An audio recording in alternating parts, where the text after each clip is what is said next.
a crowd started to gather. The men were chanting in Arabic, Allahu Akbar, Allahu Akbar. And my father and I, as I was holding his hand, were pushed to the front of this crowd. In the center of this crowd was an Arabic woman dressed just like this, and she was tied up and she was sitting on a box. Next to her was an Arabic man, and he did a traditional Islamic prayer on the floor.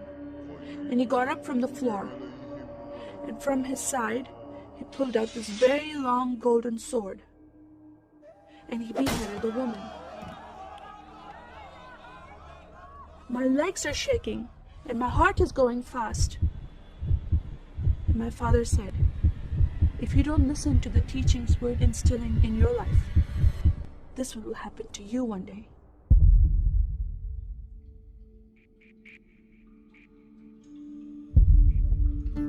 I was born and raised in a small country by the name of Kuwait, a community of 98% Muslim population. 2 of my uncles are imams, and 1 is president of a mosque, where I would hear the call to prayer 5 times a day.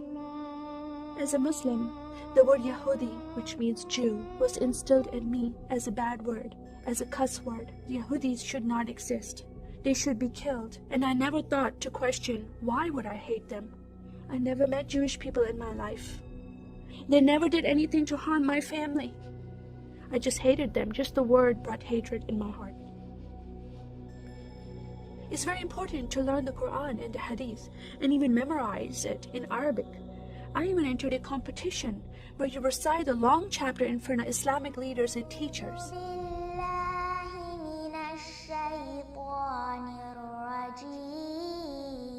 And I came 2nd place. I thought I did a good job. But my father said, no, that's not good enough.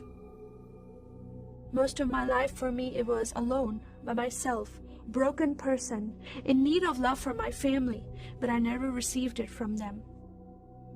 I tried to experience this love from Creator God, from Allah. In my prayer times, I lifted up my hands and I cried out to Allah for help. Please have my father stop beating my mother. Please have my father stop beating me.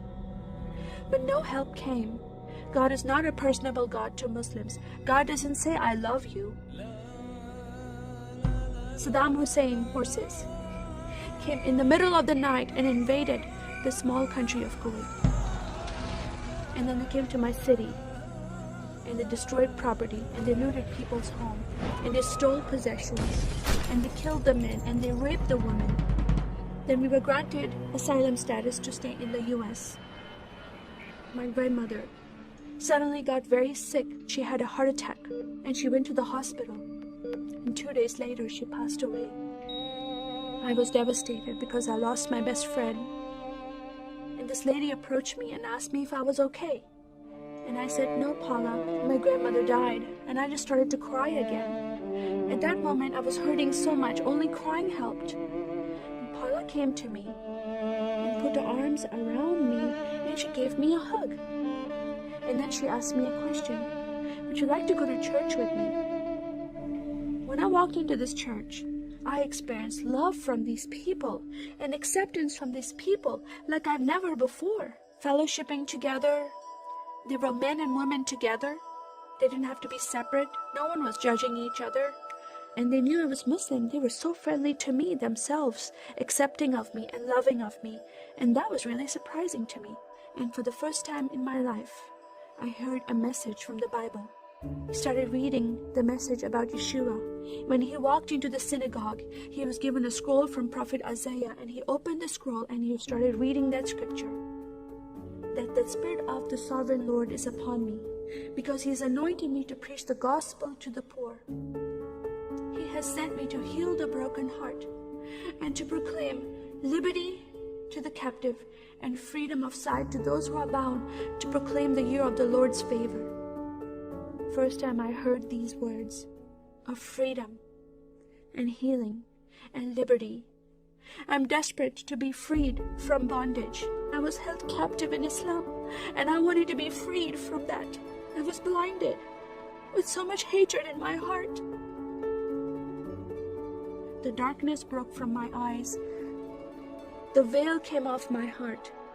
I knew the decision I was making to leave Islam is a big decision. By Sharia law, Islamic law, it is death penalty.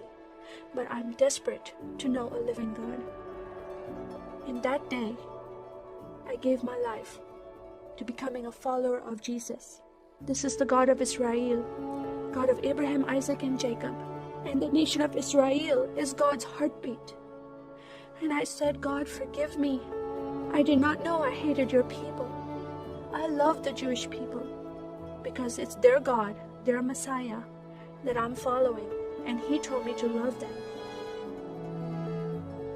I never knew what happened to the 6 million Jews that died. I never heard that in Kuwait in history. Now that I met Holocaust survivors, I know their story, and I shared my story with them. Your God, your Messiah, changed my heart, giving His life for me, so I can have life everlasting. He rescued me. He saved me. He came and brought joy in my life again. And I'm a blessed woman. And I start crying, and they start crying. And we are able to relate to each other, and they embrace me, and they love me, and they experience some healing, I believe, when they hear my story. That is a privilege to have that in my life. I am one for Israel.